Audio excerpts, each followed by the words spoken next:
Bonjour à toutes et à tous. Bonjour Axel. Bonjour. Bonjour et merci d'être là avec nous pour ce webinaire sur les devis et factures en micro-entreprise. Alors, webinaire qui sera donc animé par Axel de Koala ME. Je me permets donc de passer le slide et au niveau du sommaire avec une présentation des intervenants. Et ensuite, je passerai la main à Axel sur vraiment le cœur de la présentation sur les devis et factures. Qu'y a-t-il vraiment derrière quand doit-on faire un devis ou une facture? Les mentions obligatoires, très important. La conservation des devis et des factures et un point sur la TVA. En effet, parce qu'en micro-entreprise, la notion de TVA existe, en tout cas peut exister à un certain moment. Et donc, c'est très important d'en parler. Avec précision, on ne va pas faire un point sur la TVA, mais un point sur l'impact sur les devis et factures quand on est assujetti à la TVA, pour être précis. Précision importante. Merci Axel. Et donc, sur la présentation des intervenants, je me permets très rapidement, mais ça on va faire très vite parce que ce qui nous intéresse, bien évidemment, c'est savoir qui est Koala ME. Hein, et donc, Axel va nous en parler. Et puis ensuite, de rentrer assez rapidement dans le vif du sujet. Donc, l'ADI, le partenaire de votre projet professionnel au service de sa réussite. Donc, l'ADI, c'est l'association pour le droit à l'initiative économique. Nous existons depuis un peu plus de 30 ans. Et sur ces 30 années d'expérience, ce sont 140 000 entreprises financées et accompagnées.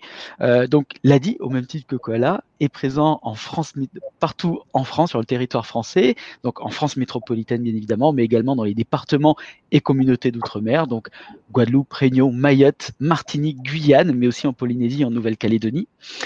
Le réseau de l'ADI est composé alors d'hommes et de femmes, de 1300 bénévoles, experts de la création et développement d'entreprises, ainsi que plus de 500 permanents présents partout en France.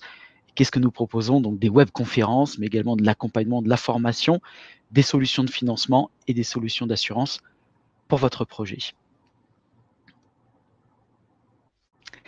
Alors, le partenariat a dit Koala ME. Moi, je vous dis un mot, et puis je laisserai peut-être Axel compléter ce partenariat, mais on a souhaité s'associer donc avec Koala par la solution qu'il propose, qui est une solution donc de gestion qui est tout à fait adaptée pour les micro-entreprises, une solution qui est simple d'utilisation, qui propose des tutos pour vous aider à exploiter toutes les fonctionnalités donc de ce logiciel. Donc, vous pouvez bénéficier là d'un accompagnement spécialement conçu par les micro-entrepreneurs qui intègrent toutes les obligations légales. Et donc ça c'est très important parce que et qui intègre les obligations et qui les actualise aussi en fonction des changements de réglementation. Gère l'ACRE, donc l'exonération des cotisations sociales, hein, c'est l'aide à la création et reprise d'entreprise, ainsi que le prélèvement libératoire de l'impôt sur le revenu. Donc c'est la petite option lorsque vous vous immatriculez que vous cochez en disant je souhaite être soumis à l'impôt, au prélèvement forfaitaire libératoire de l'impôt sur le revenu dès le premier euro de chiffre d'affaires, et la gestion de la multi-activité en différenciant la nature de vos revenus.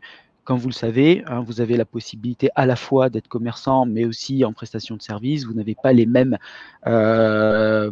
taux de cotisation sociale.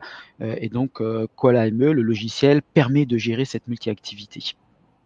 Donc, un petit plus chez Koala et qu'on n'a pas dans les autres logiciels de gestion, c'est la possibilité que votre coach ADI puisse avoir accès à votre compte pour mieux vous accompagner, donc vous accompagner dans le pilotage notamment de votre trésorerie. Voilà ce que je peux dire sur Koala, mais Axel, tu souhaites ajouter des éléments? Sur le partenariat, non, nous, c'est un partenariat qui dure depuis un peu plus d'un an. Enfin, oui, on doit être à la fin de la première année, donc c'est un partenariat qui nous intéresse beaucoup parce que l'ADI est alors c'est déjà des personnes que je connaissais au niveau de l'ADI dans mon parcours professionnel précédent, et donc ce partenariat nous tient beaucoup à cœur parce qu'il y a beaucoup d'entreprises qui sont accompagnées par l'ADI, et nous, notre intérêt et notre objectif, c'est aussi d'aider les micro-entrepreneurs dans leur début d'activité, dans leur déclaration d'activité, et pour qu'ils prennent les bonnes habitudes dès le lancement de leur activité pour pas accumuler de retard administratif qui peuvent amener jusqu'à des fermetures de sociétés. donc y compris des fermetures de micro-entreprises. Donc on est sur les mêmes valeurs défendues entre l'ADI et Coal-AME. Donc je pense qu'on s'est plutôt bien trouvé en termes de partenariat et on a envie que ce partenariat perdure très longtemps. Donc, diapo suivante. Alex, je te laisse la main. Moi, je reste là, je me mets juste sur le côté, mais je reste avec vous pendant toute la durée de la webconférence. D'accord. Je vois juste une petite question là sur la gestion du prélèvement libératoire de l'impôt sur le revenu, c'est-à-dire, en fait, on va passer très vite dessus, c'est pas le sujet de la conférence. Le prélèvement libératoire de l'impôt sur le revenu, c'est une option qu'on peut prendre ou pas à la création de son entreprise, qui s'apparente au prélèvement à la source de l'impôt pour les micro-entrepreneurs. Enfin, je ne peux pas vous dire si c'est bien ou pas de la prendre, ça dépend de votre activité, de son chiffre d'affaires, de votre situation familiale et fiscale, donc des revenus de votre foyer. Donc, quand on dit que nous, on le gère, c'est-à-dire que le prélèvement libératoire de l'impôt sur le revenu, il est ajouté au montant des cotisations que vous payez tous les mois ou tous les trimestres. Et donc, nous, dans nos calculs de cotisation qu'on fait sur notre logiciel, on prend en compte cette option-là si vous l'avez choisie. Voilà, c'est juste pour répondre à cette question-là. Donc, je reprends sur la présentation. Donc, moi, je m'appelle Axel Dumalanet. Donc, j'ai travaillé pendant 15 ans à accompagner des micro-entrepreneurs, alors des travailleurs indépendants et spécifiquement des micro-entrepreneurs depuis 2008, la sortie de ce statut-là. Donc, je les ai accompagnés sur la création de leur activité, le développement de leur activité et la pérennisation de leur activité. En 2017, j'ai décidé de fonder Coal-AME. Alors Coal-AME, pourquoi j'ai décidé de le fonder? Parce que pendant toutes mes années d'expérience, j'ai jamais trouvé l'outil qui me permettait justement d'accompagner correctement les travailleurs indépendants et de les rendre le plus autonomes possible en simplifiant leur administratif. Donc, comme je n'ai pas réussi à trouver cette solution, je l'ai créée. Voilà, et ce qui explique un petit peu toute la suite sur le partenariat avec l'ADI aussi, avec qui j'étais déjà en contact sur mon expérience professionnelle avant. Je vais vous parler aussi de Coal-AME. Qu'est-ce que c'est? Donc, Coal-AME, c'est une société qui a pour objectif de simplifier la vie des micro-entrepreneurs. Notre public cible et notre unique cible, ce sont les micro-entrepreneurs. C'est une solution qui est dédiée à la micro-entreprise. On a deux axes de développement pour notre solution. Le premier, c'est un site internet ressources qui concerne tous les micro-entrepreneurs, qui fourmille d'activités et d'informations pertinentes et vérifiées. Donc, vous pouvez aller voir sur l'adresse est en bas en pied de page de la présentation, www.coalame.fr. Vous pouvez trouver toutes les informations que vous souhaitez. Et il y a aussi un chatbot qui n'est pas relié à un chatbot, d'ailleurs, qui est relié à nous, à moi-même et à mes collaborateurs. Et on répond directement d'humain à humain. Donc, on a une expertise qu'on vous met à disposition aussi gratuitement.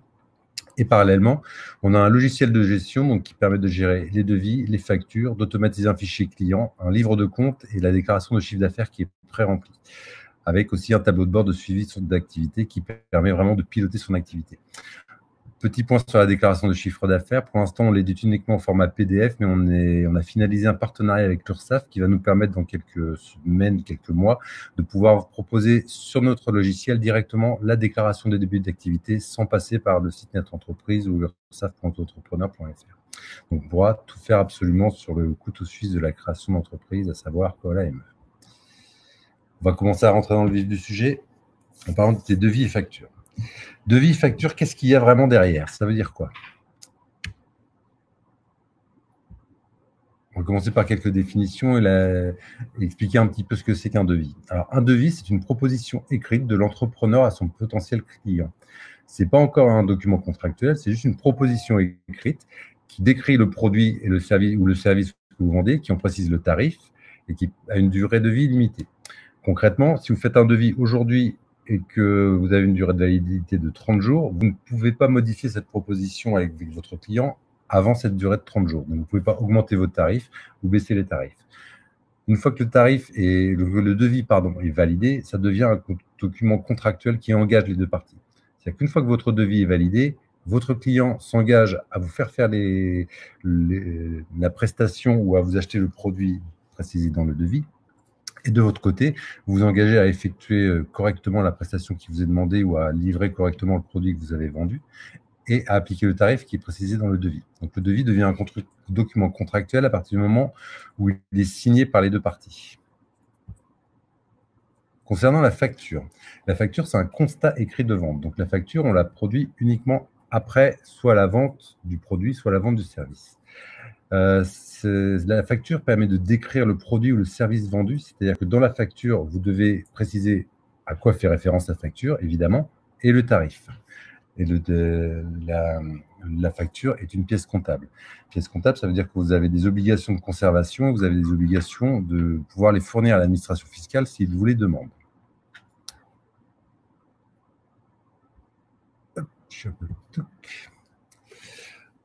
Deux autres types de factures, la facture à payer et la facture à quitter. Facture juste facture, ça ne veut pas dire grand-chose tant qu'on ne précise pas si c'est une facture à payer ou si c'est une facture à quitter. La facture à payer, c'est le document qu'on envoie au client une fois qu'on a réalisé la prestation, s'il n'a pas encore payé, pour lui demander gentiment de payer. Une facture à quitter, c'est une fois que le client vous a payé, donc vous avez reçu l'argent sur votre compte bancaire, vous devez émettre une facture à quitter. Donc ça, c'est les deux différences entre les factures. Il y a aussi quelques cas particuliers, je vais vous en préciser deux, les acomptes et les factures pro forma, qui ne sont pas à proprement parler des factures, mais qui sont quand même dans le même champ lexical. Un acompte, qu'est-ce que c'est? Un acompte, c'est quelque chose que vous devez préciser dans le devis qui permet de valider et de sécuriser une commande. Si vous faites une prestation de service qui a un certain tarif, vous pouvez être amené à engager des frais avant d'être payé totalement. Et donc, pour couvrir ces frais que vous engagez, par exemple, vous pouvez demander un acompte sur votre devis. Cet acompte, il doit être précisé dans le devis. Donc, le montant de l'acompte doit être précisé dans le devis et il doit être constaté par une facture d'acompte. Très concrètement, si vous faites un devis à 1 000 €, que vous demandez un acompte de 30%, une fois que votre client vous a versé les 300 € qui correspondent aux 30% d'acompte, vous devez lui éditer une facture d'acompte qui correspond à ces 300 €. Ensuite, une fois que la prestation est totalement réalisée ou le produit est totalement livré, vous devez lui faire une deuxième facture qui s'appelle une facture de solde, qui sera une facture pour le coût de 700 €, donc la somme totale du devis auquel on enlève l'acompte qui a été versé. Donc ça, c'est pour les acomptes. Pour les factures pro forma, vous avez déjà certainement entendu ce terme. Ça vient du latin pour la forme pro forma et ça n'a aucune valeur légale et comptable. Donc c'est une facture qui est utilisée souvent, c'est à mi-chemin, on dit, entre le devis et la facture. Ça n'a aucune valeur légale, ça n'a aucune valeur comptable et ça a un but uniquement informatif. Donc une facture pro forma, même si votre client la signe, ça ne se transforme pas en devis tant que ce n'est pas spécifié que c'est un devis. Quand doit-on faire un devis ou une facture? Est-ce qu'on est obligé de faire une facture à chaque fois qu'on fait une prestation, qu'on fait une vente?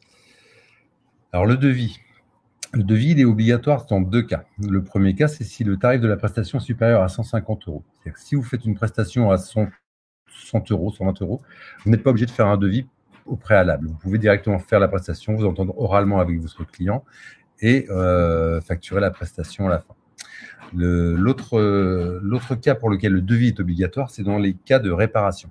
Si par exemple, vous demandez à quelqu'un de réparer votre lave-vaisselle et que la réparation coûte 20 €, il est obligé de vous faire un devis et de vous le faire signer pour que vous l'acceptiez avant de faire les réparations.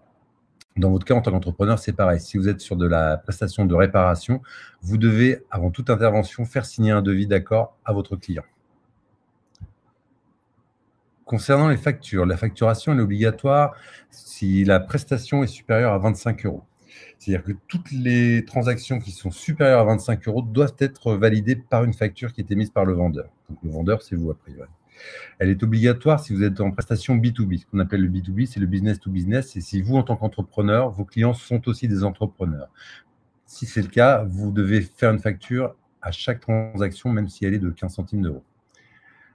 Si le client vous la demande, si vous êtes par exemple avec un client particulier avec une prestation de moins de 25 €, vous n'êtes pas tenu de faire une facture. Pour autant, si le client vous demande une facture, vous êtes obligé de la lui fournir, quel que soit le montant. Et le dernier cas pour lequel les factures sont obligatoires, c'est pour les transactions à distance. Donc, tout ce qui est e-commerce, vous devez aussi émettre des factures à vos clients. On va passer maintenant aux mentions obligatoires sur les devis et factures. Il y en a quelques-unes. Un devis ou une facture, ce n'est pas une pièce qu'on fait comme ça sur un coin de table. Il y a quelques obligations à respecter et on va les détailler un petit peu. Concernant un devis, donc les mentions obligatoires sur les devis sont un numéro unique, c'est-à-dire que vos devis doivent être traçables dans une numérotation qui est bien cadrée et qui n'est pas interrompue. C'est-à-dire que votre premier devis de l'année doit avoir le numéro 1, votre deuxième devis de l'année doit avoir le numéro 2. Vous ne pouvez pas commencer à 500, vous ne pouvez pas commencer à 500 et le deuxième l'appeler 300. Vous devez avoir un chaînage logique et traçable de vos numéros de devis. La date, le lieu de réalisation et la durée prévue de votre prestation, si une prestation, doit être précisée sur le devis. Vous devez décrire le prix, Vous devez aussi inscrire la date de rédaction de devis. En général, on met la date parce que la durée de validité s'exprime en jours. Donc, si on dit 30 jours de validité et qu'on ne met pas la date, c'est compliqué de s'y retrouver.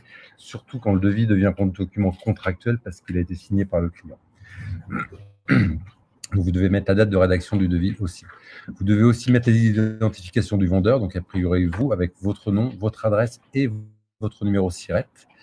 La durée de validité du devis, on en a déjà parlé, et l'identification de l'acheteur. C'est-à-dire quand on fait un devis, on est obligé de spécifier à qui on fait le devis. On ne peut pas le faire un devis et donner le même devis à différentes personnes. Il faut que l'identification de l'acheteur potentiel soit marquée avec son nom, mais pas seulement son nom, aussi son adresse.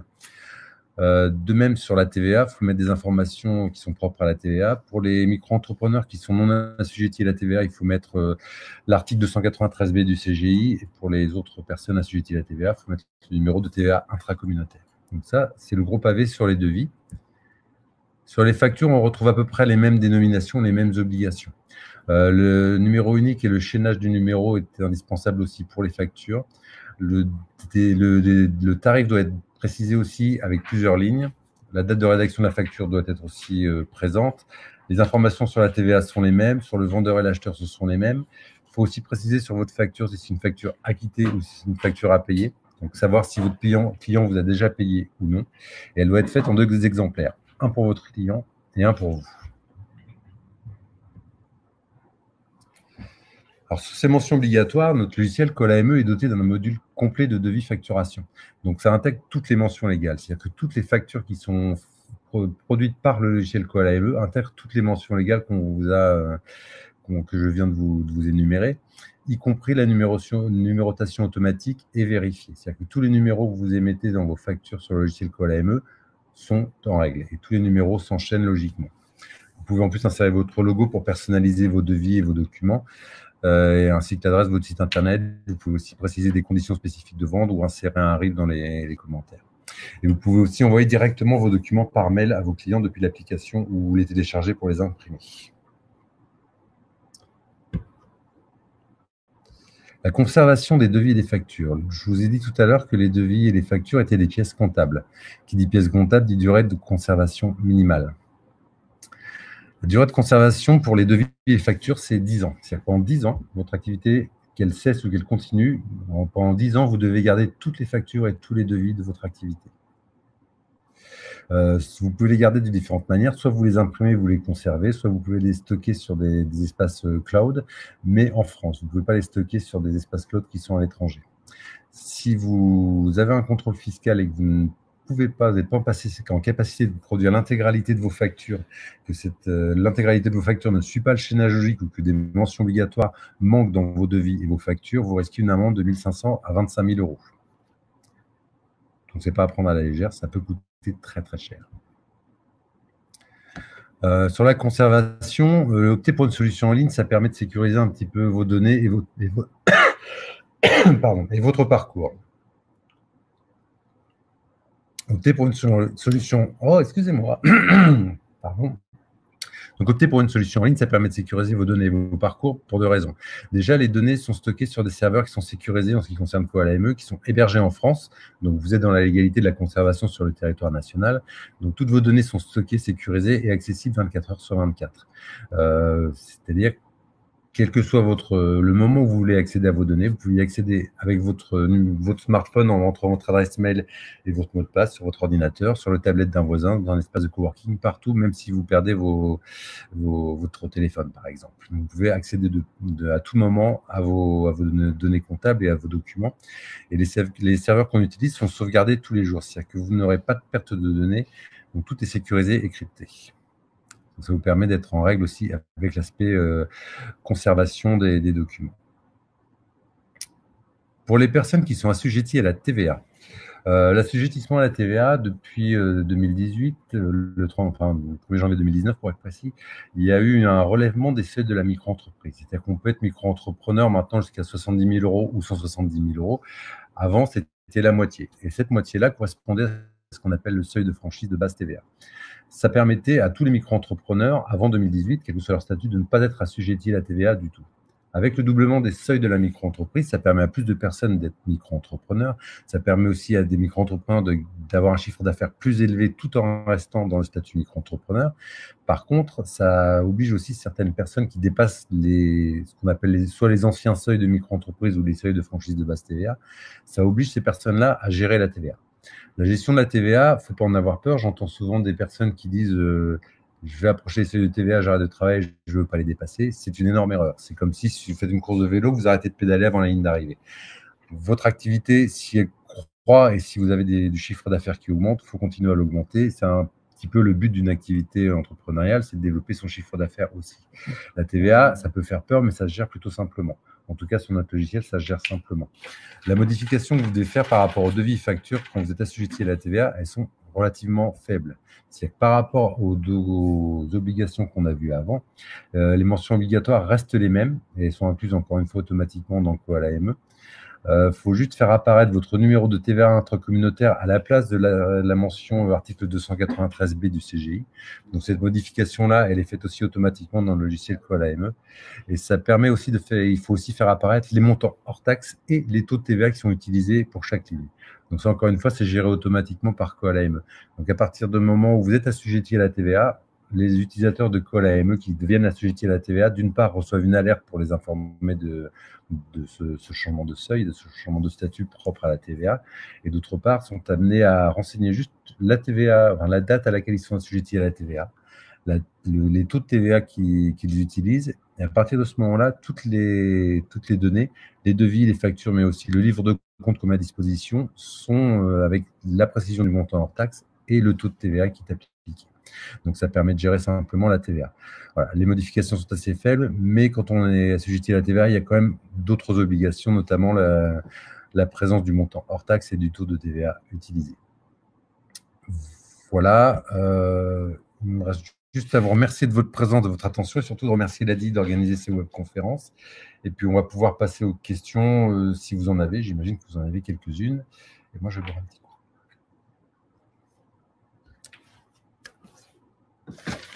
Quelques questions. Jean-Michel, tu as des questions avant que je commence sur les listes de… Non, écoute, j'avais oublié de te demander au début si tu étais accompagné, parce qu'Alice était là aussi à la première webconférence et j'ai vu qu'elle avait, voilà, elle s'était manifestée sur le chat, donc je pense que tu dois avoir ce qu'il faut. Donc, Elle est là et elle m'a fait la petite, c'est bon. Donc je te laisse peut-être prendre la liste et puis moi après je prendrai les suivantes si jamais il y a des nouvelles questions qui apparaissent. D'accord. On peut faire comme ça. Alors, on a une photo de Mona Barrage, c'est ça ? Ouais. Mona Barrage qui dit doit-on faire une facture après un devis accepté ? Oui, à partir du moment où votre devis est accepté, alors, oui et non. Donc, si votre devis est accepté, ça devient un document contractuel. Donc, vous allez formaliser une transaction financière avec un client. Donc, ça veut dire que vous devez faire une facture si vous êtes à plus de 25 € ou si votre client est un professionnel ou si votre client vous le demande. Voilà. Dans tous les cas, si vous avez fait le devis, le plus simple, c'est de faire une facture parce que sur la plupart des logiciels, en tout cas sur COAL-AME, une fois que votre devis est accepté, vous pouvez juste cliquer sur un bouton pour le convertir en facture et l'envoyer directement à votre client. Donc oui, après un devis accepté, on peut faire une facture et c'est fortement recommandé, même si on n'est pas dans les obligations légales qui obligent à faire une facture. Une autre question de Barbara. Un simple échange de courrier peut-il faire office de devis ? Alors non, parce que dans un échange de courrier, il n'y a a priori pas toutes les mentions légales. Si vous faites un échange de courrier sur lequel effectivement vous mettez le montant de la transaction, la description du produit, les tarifs, un numéro unique de courrier qui devient du coup un devis, grosso modo, ça revient à faire un courrier qui ressemblerait à un devis, y compris avec le numéro de devis. Donc un simple échange de courrier ne vaut pas devis. Emeline, comment mettre des options sur un devis ? Alors, je ne suis pas sûr de bien comprendre la question. Ça dépend Alors, mettre des options sur un devis, est-ce que ça peut vouloir dire mettre des conditions spécifiques sur un devis ? Si c'est le cas, sur COAL-AME, vous avez un endroit où vous pouvez remplir des conditions spécifiques de traitement du devis. Par exemple, mettre qu'il y a un acompte qui sera payable à la commande de 30%, par exemple, ou des choses comme ça. Si la question, c'est mettre un devis à option, en fait, il faut que vous mettiez un devis où la personne entoure ou valide ou coche des cases pour accepter uniquement une partie du devis. Je ne sais pas si j'ai répondu à la question. Si Barbara peut se manifester pour me dire. Allez, je surveille Barbara, si elle se manifeste. Émilie, un numéro de facture de solde doit-il être différent d'un numéro de facture d'acompte? Oui, quelles que soient les factures, les numéros doivent être différents. On ne peut pas avoir le même numéro de facture, même si c'est sur le même devis, que c'est une facture de solde ou une facture d'acompte. Le plus simple, c'est une fois que vous avez votre numérotation de devis, de facture, pardon, si vous faites une facture d'acompte, une facture de solde, vous pouvez juste mettre le numéro qui suit. Voilà. Donc vous avez par exemple 2019 05 3 pour la facture d'acompte, 2019 05 4 pour la facture de solde. Donc il ne faut pas que ce soit les mêmes numéros. De base, deux factures, quelles qu'elles soient, ne doivent pas avoir le même numéro sur la comptabilité d'une entreprise. Héloïse, si un client ne demande jamais de facture, le livre de retraite suffit-il au niveau comptable? Alors oui, ça suffit uniquement si c'est des transactions de moins de 25 € ou si ce sont des transactions de moins de 25 € et qui ne sont pas des transactions auprès de public professionnel. Donc encore une fois, l'obligation de facture, vous pouvez ne pas l'appliquer si la somme est de moins de 25 € et si votre client est un particulier et s'il ne le demande pas. Alors, Héloïse Minéo, c'est la question. Donc, mais si elles sont supérieures à 25 €, vous êtes obligé de produire une facture et de la fournir au client. Si le client ne veut pas, voilà, vous lui envoyez, il en fait ce qu'il veut, mais vous devez détenir la facture qui fait plus de 25 €. De rien, Héloïse. Emeline, le numéro de devis doit-il être le même que sur le numéro de la facture? Alors non, pas forcément, ce n'est pas une obligation du tout. Le numéro de devis doit s'enchaîner logiquement avec les avec les devis précédents et suivants, mais il n'est pas forcément le même que le numéro de facture. Inès, pour un e-shop, nous devons envoyer la facture à chaque commande.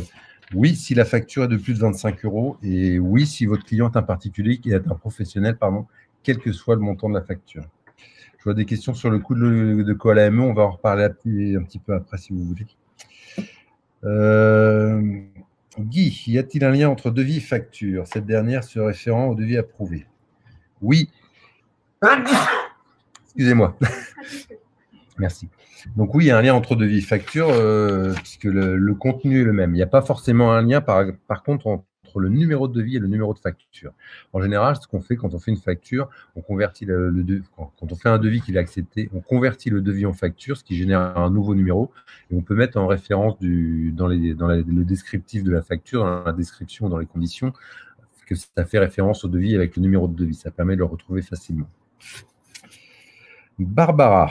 Encore, est-ce que c'est la même? Peut-on insérer un RIB directement sur la facture de la... je reprends. Peut-on insérer un RIB directement sur la facture sur Coal AME? Alors oui, vous pouvez, il suffit de saisir dans description ou conditions. On a des champs libres sur lesquels vous pouvez noter RIB et vos numéros de RIB. Donc ça, c'est une possibilité. Sophie, les CGV doivent-elles être au dos des devis et factures ou un document à part? Alors ça, c'est au choix. Vous n'êtes pas obligé de les mettre au dos. Vous pouvez les mettre sur un document à part.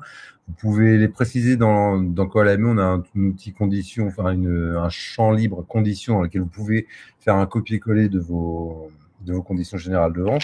Ça peut être sur un document à part. Vous pouvez même faire sur un envoi à part. Vous pouvez envoyer les conditions générales de vente et un mail suivant, vous pouvez envoyer le devis à votre prospect ou à votre client. Je passe à la deuxième feuille. Marie-Joseph, c'est ça? Marie-Joseph, peut-on faire un lien avec notre logiciel, peut-on faire un lien avec votre logiciel de paiement par carte bleue implanté sur notre site internet pour éditer les devis factures? Alors là, ça, j'imagine que la question, c'est pour un e-shop, des personnes qui se font payer directement par Stripe ou notre logiciel de paiement. J'imagine que ça doit vouloir dire, est-ce que juste mon site internet est en lien directement avec Coal AME pour émettre les factures? Alors ça, non, pas encore. C'est quelque chose qu'on est en train de travailler, mais c'est pas encore quelque chose qui est possible de faire. Donc, moi, on a quelques clients qui ont des e-shops, et en fait, la manière dont ils l'utilisent, parce qu'on leur a demandé, on demande souvent l'avis à nos clients, on aime bien qu'ils nous renvoient leur avis, leur point de vue sur notre application. En général, ce qu'ils font, c'est qu'ils font leur devis sur Coal AME, ils l'envoient en même temps que la marchandise qu'ils font parvenir, enfin leur facture, pardon. Mais on ne peut pas les relier directement à votre site internet sur Wix ou PrestaShop, par exemple. Mona, pour les ventes par e-commerce, un site commentaire peut gérer les factures. Je ne comprends pas la question. Mona, si vous pouvez préciser la question, je ne la comprends pas. Vous disiez pour le. Alors, ce qu'a noté Alice, c'est pour les ventes par e-commerce, un site commentaire peut gérer les factures. Donc, si vous pouviez préciser, si vous êtes encore là. Christophe, comment procéder pour faire un escompte et indemnité forfaitaire sur devis facture? Alors, un escompte et une indemnité forfaitaire. En fait, il faut les spécifier. Alors, sur les devis factures, il faut les spécifier dans le champ facture, dans le champ devis que vous notez. À la place d'article, vous mettez indemnité forfaitaire de déplacement, par exemple. J'imagine que c'est ça la question. Donc, indemnité de forfaitaire de déplacement, nombre, vous mettez 1 et vous mettez le coût unitaire du forfait que vous avez mis en place, tout simplement. C'est tout pour les questions. Tu en as d'autres, Alice? Après, il faut lire directement parce qu'il y en a beaucoup. Alors après, il faut que je lise directement. Oui. Allons-y. Après, le petit onglet où il est précisé questions-réponses activées. Voilà. C'est où? On remonte encore. Encore. Non, c'est bon. C'est bon, je l'ai. Alors, est-il possible de bénéficier de la TVA intracommunautaire pour les achats à l'étranger et les autres entrepreneurs pour les seuils inférieurs à 5 000 €, je crois? Qu'en est-il à ce jour? Alors, est-il possible de bénéficier de la TVA pour les achats à l'étranger Alors, si vous n'êtes pas assujetti à la TVA en termes de paiement, vous ne pouvez pas récupérer de la TVA, si c'est ça votre question. Donc, qu'elle soit française ou étrangère. Ensuite, c'est une licence à acheter en abonnement mensuel pour Koala ME. Alors, Koala ME, c'est une solution tout en ligne, donc il n'y a rien à acheter, rien à installer. Ah bah, elles apparaissent en gros, les questions. Je ne l'avais pas vu. Donc, non, il n'y a pas de licence à acheter. En fait, c'est un abonnement mensuel qui est à 15 € par mois. Et comme on est en période de confinement, on a fait une offre spéciale qui est sur notre site internet. Je crois qu'il est sur le site. Où pendant le confinement, on a offert 1 mois d'abonnement gratuit pour utiliser l'outil Koala ME gratuitement et se faire une idée et être convaincu de son utilité et du gain de temps que ça va vous procurer. Donc, il suffit d'aller sur le site www.koalame.fr. Vous pouvez vous inscrire et vous bénéficierez d'un mois gratuit. Une fois ce mois gratuit, ce sera un tarif de 15 € par mois. Ensuite, c'est toi qui c'est beau ça. Un devis qui ne se transforme pas en facture doit-il forcément être gardé dans la base de données? Alors, pas forcément s'il n'est pas accepté. Il n'y a pas d'intérêt. Après, ça peut avoir un intérêt informatif pour vous. Après, sur le logiciel Koala ME, vous pouvez archiver les devis qui sont de cet ordre-là. Donc, des devis que vous avez envoyés à des prospects qui finalement, avec qui vous n'avez pas fait affaire. Donc, il n'y a pas d'obligation de les conserver, ceux-là, puisqu'ils ne sont pas devenus vos documents contractuels. Est-ce qu'il y a des codes spécifiques pour chaque service quand on a édité le devis? Alors, j'imagine que vous faites référence au code du plan comptable. Il faut savoir qu'en micro-entreprise, on n'est pas assujetti à faire un bilan comptable et à faire un bilan annuel vraiment comptable de son activité. Donc, on n'a pas à tenir compte de ces codes comptables. Ensuite, sur Koala ME, est-il possible de relancer un client pour une facture impayée? Pour l'instant, pas encore, mais c'est quelque chose qu'on est en train de développer et de mettre en place qui sera accessible avant la fin de l'année. Donc, c'est quelque chose qui nous a souvent été demandé, donc on a décidé de le mettre en priorité sur les développements. Et donc, nos développeurs sont en train de travailler sur la possibilité de faire du mailing automatique par rapport à la relance d'impayés. Ensuite, bonjour, si je fais des précommandes, dois-je faire un devis ou une facture est payée à la livraison? Alors, le principe des précommandes, si vous faites des précommandes, vous percevez de l'argent. Donc, pour toute perception d'argent, il vous faut de toute façon une facture. Donc, le précommande, vous pouvez le faire fonctionner de la même manière qu'une facture d'acompte, en fait. Si vous faites une précommande, vous pouvez éditer une sorte de devis avec marqué précommande de 30%. Et du coup, quand vous avez 30%, ça justifie l'acompte. Donc, le fonctionnement de la précommande fonctionne comme l'acompte. Donc, vous devez faire un devis sur lequel est précisé qu'il y a une précommande et sur lequel vous éditez après une facture d'acompte et une facture de solde. Ensuite, si un jour je me désabonne de Koala ME, je continue à avoir accès aux documents que j'aurais créés auparavant.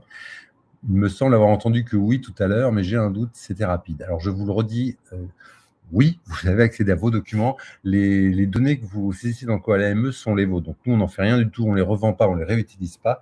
Et vous pouvez les conserver jusqu'à 3 ans après votre dernière connexion, donc pas après votre dernier paiement. C'est-à-dire que si vous êtes client de Koala ME pendant 5 ans, qu'au bout de 5 ans, vous décidez d'arrêter votre abonnement à Koala ME, vous pouvez toujours vous connecter et consulter vos documents. Et ils sont conservés sur nos serveurs pendant 3 ans suite à votre dernière connexion. Donc, c'est-à-dire que si vous ne vous connectez pas pendant 3 ans, on les supprimera. Et si vous nous demandez de vous les renvoyer, on vous envoie un fichier zip avec les PDF de votre livre de compte, de votre fichier, de vos factures, de votre fichier client et de vos devis. Donc oui, vous conservez tous vos documents. On ne fait pas de chantage aux documents. Sur Call AME, est-il possible d'éditer un récap sur une seule et même facture pour un client sur un mois complet, pour une prestation de service répétée? Oui, il suffit de faire cette facture-là de cette manière-là. Après, si la question, c'est est-ce qu'on peut faire la gestion de temps, ce n'est pas encore le cas. Vous ne pouvez pas dire j'ai travaillé tant d'heures pour la personne et générer après automatiquement une facture ou un devis. C'est possible d'éditer un récapitulatif. Si vous avez noté le nombre d'heures, vous pouvez faire une ligne par heure et dire en fin de mois, je vous envoie la facture avec première ligne avec les dates ou alors avec le montant total du nombre d'heures. Donc ça, c'est possible de cette manière-là. Comment on passe à la question suivante? Est-ce que Call AME est complémentaire à notre comptable ou à la même fonction? Alors, si vous avez un comptable en micro-entreprise, j'espère qu'il ne vous coûte pas trop cher. Théoriquement, les micro-entrepreneurs n'ont pas de comptable. Pour 2 raisons. Déjà parce que les besoins comptables à proprement parler sont pas si énormes que ça justifie de payer un expert comptable. Et l'autre raison, c'est que les comptables eux-mêmes ne veulent pas travailler avec les micro-entrepreneurs, en tout cas pour la partie comptabilité, éventuellement pour la partie conseil. Donc nous, on est en partenariat avec certains comptables, justement, qui, quand ils reçoivent des micro-entrepreneurs qui ont un projet ou qui sont en micro-entreprise, préfèrent nous les renvoyer sur notre solution pour que nous, on gère tout leur administratif, toute la gestion de leur entreprise, toute leur comptabilité, et qu'eux puissent se concentrer sur une mission ponctuelle d'accompagnement réel au développement de l'entreprise. Donc, c'est des fonctions qui sont complémentaires. Pour un devis, si la prestation est renouvelée, doit-on refaire un devis à chaque fois? C'est une bonne question. Si la prestation est renouvelée, a priori, je dirais que oui, sinon vous prenez le risque que votre client refuse de vous payer parce qu'il n'y a pas eu de devis. Sauf si vous le précisez dans le devis, c'est un devis qui est fait par tacite reconduction avec une échéance mensuelle. Vous pouvez le préciser dans les conditions du devis. Donc, c'est un devis qui fait à tacite reconduction. Tous les mois, ce sera la même prestation avec le même tarif. Patrick, si on a des problèmes de connexion, peut-on utiliser le logiciel Call AME? Alors, pour l'instant, on n'est pas accessible hors connexion. Il faut avoir un minimum de connexion pour que ça fonctionne. Donc, c'est un des éléments qu'on est en train de travailler, mais la couverture nationale étant de plus en plus étendue, il y a quand même des zones blanches, mais pour l'instant, on n'est pas encore accessible en hors connexion. Quelle mention change entre la facture à payer et la facture déjà payée? Est-ce que les deux sont obligatoires? Elles portent le même numéro de facture. Alors oui, elles portent le même numéro de facture. La facture à payer, en fait, c'est juste que dans votre facture, vous avez le montant total, le montant restant dû. Alors, le montant total, le montant payé, le montant restant dû. Sur la facture à payer, il y a le montant total et le montant à payer, c'est le même. Et le montant restant dû, non, je reprends, excusez-moi. Donc, sur la facture, vous avez le montant total, le montant déjà payé et le montant restant dû. Sur une facture qui n'est pas encore payée, vous avez le montant total qui est le montant total, le montant déjà payé qui est à 0 et le montant restant dû qui est égal au montant total. Sur une facture acquittée, on inverse les deux lignes. C'est-à-dire que vous avez le montant total, le montant déjà payé qui correspond au montant total et le montant restant dû qui est à 0. Donc, une facture à payer, elle a un montant restant dû qui n'est pas à 0. Une facture acquittée, elle a un montant restant dû à 0. Et elle porte bien le même numéro de facture, oui. Je repose la question d'Aurélie. Sur nos factures, nous devons préciser la TVA non applicable, donc afficher le prix hors taxe. Mais du coup, si auprès de nos fournisseurs, nous payons toutes nos matières premières avec TVA incluse, nous ne pouvons pas récupérer cette TVA. Alors, c'est exactement ça. C'est-à-dire que quand on est micro-entrepreneur non assujetti à la TVA, on ne facture pas la TVA, mais on la déduit pas non plus. C'est-à-dire que vous ne faites pas facturer de TVA à vos clients, mais la contrepartie, c'est que vous ne pouvez pas la récupérer. Donc, vous la payez plein pot. Donc, il n'y a pas vraiment cette notion hors taxe, toute taxe quand on est un micro-entrepreneur non assujetti à la TVA. Malheureusement, si vous achetez une fourniture à 1 000 € de TTC, ce sera 1 000 € que vous devrez payer et vous ne pouvez pas récupérer la TVA dessus. Est-ce que Call AME gère des factures d'achat?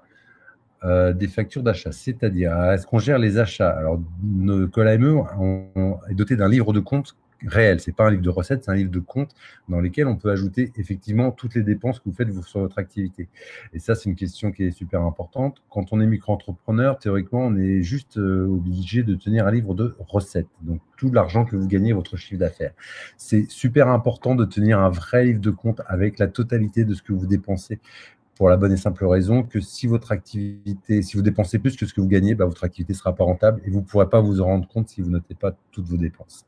Je vais vous donner l'exemple d'un client que j'ai accompagné dans ma carrière précédente, dans mon poste précédent. C'est une personne qui faisait plus de 20 000 euros de chiffre d'affaires, qui faisait les marchés et qui ne comprenait pas pourquoi il n'arrivait pas à s'en sortir. Donc cette personne ne tenait en compte que ses rentrées d'argent et que son chiffre d'affaires. Il faisait 20 000 euros de chiffre d'affaires et quand on a calculé l'ensemble de ses charges sur une année, on était à 25 000 euros. Donc il faisait 20 000 euros de chiffre d'affaires et il avait 25 000 euros de charges et plus il travaillait, plus effectivement il creusait ses déficits, alors qu'officiellement, s'il n'avait pas fait attention, il était toujours micro-entreprise avec 20 000 euros de chiffre d'affaires, donc officiellement bénéficiaire. Donc, c'est super important de gérer aussi ses achats. Et dans le logiciel QualME, il y a bien un livre de compte qui permet de renseigner ses recettes et ses dépenses et qui sont du coup injectés dans le tableau de bord qui permet d'avoir une visualisation graphique de la rentabilité de votre entreprise. Donc ça, c'est super important de le faire. Et je pense que Jean-Michel me contredira pas là-dessus.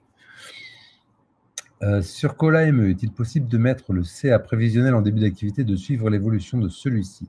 Non, on ne peut pas faire de projection et de parallèle sur QualME. C'est pas une des fonctionnalités. Après, on peut avoir juste l'historique et l'état de santé sur 3, 12 mois, sur les dates que vous souhaitez, en fait, mais pas sur le futur. Dans le cas d'une entreprise de conseil B2B, les conditions présentées dans le devis, tarif, délai, objet de la prestation, suffisent-elles? A-t-on l'obligation légale d'avoir également les conditions générales de vente? Non, vous n'avez pas obligation d'avoir des conditions générales de vente présentes sur vos documents. Donc, vous devez juste avoir les mentions légales dont on a parlé, donc à savoir l'identification du vendeur, de l'acheteur, les mentions de la TVA, si vous êtes assujetti ou non à la TVA, le numéro, et puis les autres que je vous ai déjà cités. Ensuite, existe-t-il une démo du logiciel à télécharger pour l'essayer? Alors, QualME, ce n'est pas un logiciel qui se télécharge, c'est un logiciel qui est accessible en ligne. Donc, vous ne pouvez pas télécharger le logiciel. Après, ce qui peut être faisable, on peut vous proposer une démonstration en ligne. Le plus simple pour ça, c'est d'aller sur notre site internet. Vous avez un petit chat sur lequel nous, on est reliés. Nous, les humains, pas un bot, mais nous, les humains, et sur lequel vous pouvez demander un rendez-vous pour qu'on fasse une démonstration ensemble. Donc, la démonstration, elle se passe de la manière suivante. On se connecte sur un petit peu de cette manière-là en visioconférence. On vous partage notre écran et on vous montre toutes les fonctionnalités en interactivité avec vous pour voir comment fonctionne QualME. Donc ça, c'est quelque chose qui est envisageable, mais pas en téléchargement. On peut vous accompagner sur une démonstration pour vous montrer l'étendue des logiciels. Donc pour ça, vous allez sur le site internet, vous cliquez sur la petite fenêtre de chat qui est en bas à droite et vous pourrez discuter avec nous, donc soit avec Alice, soit avec moi, et on pourra programmer une démonstration. Ensuite. Est-ce qu'il y a une démo sur YouTube? Non, il n'y a pas de démo sur YouTube. Sur YouTube, on a des tutos par contre qui permettent de se faire une bonne idée. Donc, on a des tutos de pas mal de fonctionnalités. Donc, c'est des tutos qui sont très courts. Je crois que le maximum doit faire 2 minutes 30 ou quelque chose de cet ordre-là. Donc, vous pouvez regarder les tutos pour voir comment ça fonctionne. Ça vous donnera déjà une idée. Et après, éventuellement, prendre rendez-vous soit avec Alice, soit avec moi pour faire une démonstration en ligne, ce qui se fait plutôt simplement. Mais on a une chaîne YouTube sur laquelle il y a des tutos. J'émets des factures de débours, remboursement de frais de déplacement avec mon client. Je suis à la TVA. Ma facture de débours doit-elle être avec un taux de TVA à 0% ou à 20%? C'est une bonne question. Il faudrait plus de renseignements. Si vous voulez renseigner, alors, je vous invite à aller sur le site internet et reposer la question sur le chat. On va vérifier, on vous répondra à la question. Je préfère pas vous dire de bêtises.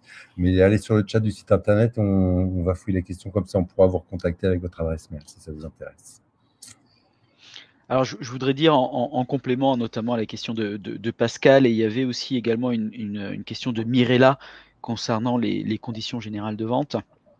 Alors, comment faire les conditions générales de vente? Je pense, est-ce que QualME permet de rédiger des conditions générales de vente? Non, Non. Non, on ne fait pas d'aide à la rédaction de CGV. Par contre, il y en a pas mal qui circulent ou qu'on peut trouver sur Internet. Il faut faire attention à ce qu'on prend. Il y a quand même des législations spécifiques en France qui ne sont pas applicables partout. Donc, on n'est pas les CGV, les CGU du beurre, par exemple. Ça ne sera pas adapté. En plus, elles seront en anglais. Mais il y a pas mal de solutions pour les trouver. Après, on peut aussi en acheter. Je pense que je ne connais pas les liens Internet, mais je sais qu'il y a des entreprises qui proposent des CGU ou CGV pas très chers, basés sur des modèles, ils peuvent vous les rédiger. Donc, le plus simple, c'est de fouiller sur Internet, de regarder ce qui vous intéresse vraiment et de regarder un petit peu ce qui se fait autour.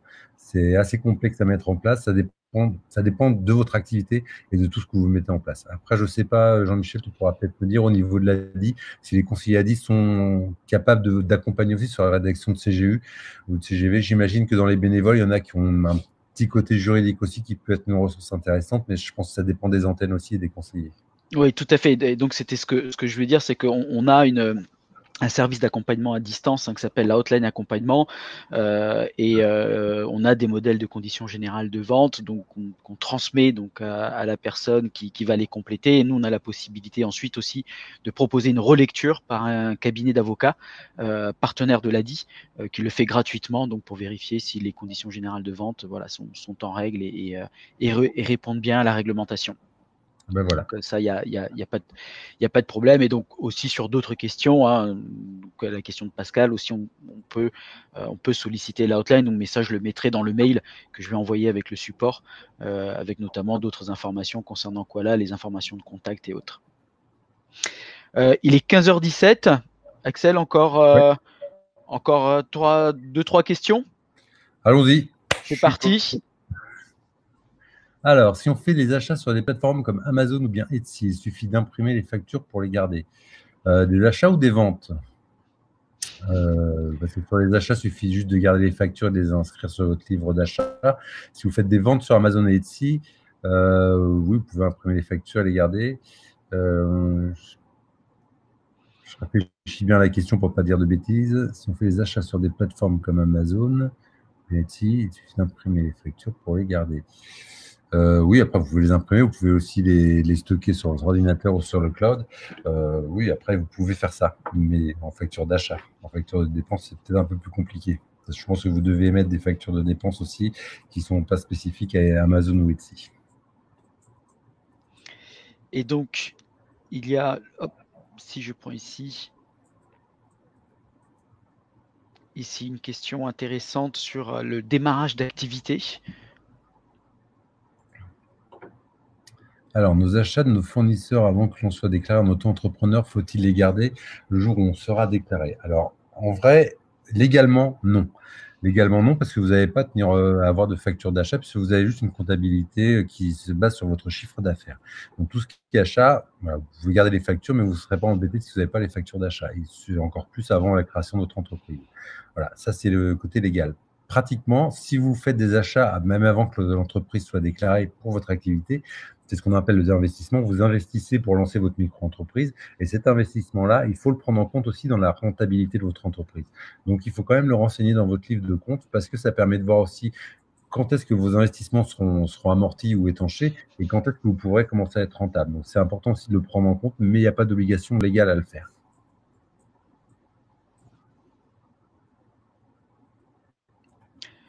Voilà, je crois qu'il n'y a plus de questions et Alice a posté un message en disant qu'il pouvait vous rejoindre sur le chat, sur le site Koala ME. Oui. Voilà, il y avait une question sur le tarif qu'Alice a répondu, donc super. Merci, je vous propose peut-être d'en rester là pour aujourd'hui. Ah bah, très bien, s'il n'y a plus d'autres questions. Merci à toutes et à tous pour votre participation. Merci beaucoup à Koala, Axel, Alice. Alice qui est cachée mais qui est là sur le chat et qui a pu récupérer toutes les questions. Merci beaucoup Alice. Merci d'organiser ces webconférences aussi. Merci à vous, merci à votre partenaire MyBob qui a aussi permis de résoudre le problème technique. Mais c'est super, merci beaucoup. On se donne rendez-vous le mardi 19, donc à 14h30 pour parler de multi-activité. En attendant, prenez soin de vous et à très bientôt. Au revoir. Merci, au revoir. Au revoir.